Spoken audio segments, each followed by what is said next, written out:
Hello. Today I'm going to explain map function in JavaScript. So at first I'm going to take an array, okay, one basic array.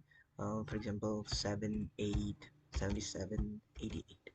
Okay, for this array, for every element, if you want to make, every for every element, if we want to generate square. Okay, for that, if we need to do that, normally we would take a for loop and we would do that squares and all. But if we want to do it directly, map can help us. What map does?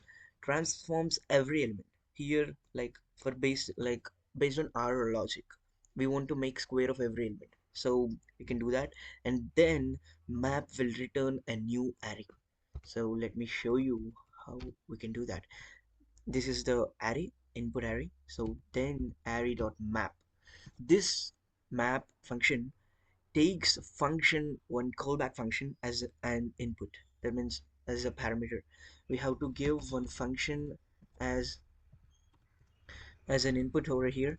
This function takes an input a means here this every element is the input to this function, right?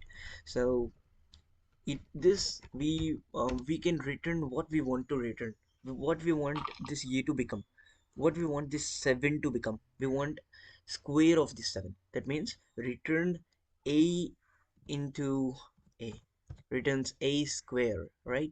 So we are going to get, if we do this, this map is going to return something, return a new array. For that we have to define over here array 2, let's say. So array 2 we have right now with us. For this we need to log this to know what is the result of array 2. Let me save it and then let me run it.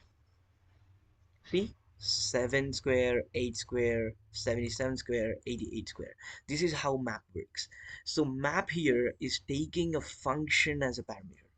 So here, instead of this function definition, we can also use lambda function, which will make it look more simple. For example, here a is the element, right? So this is the lambda expression denotation. So here we are returning just one thing, so it's just one line. We don't need braces as well.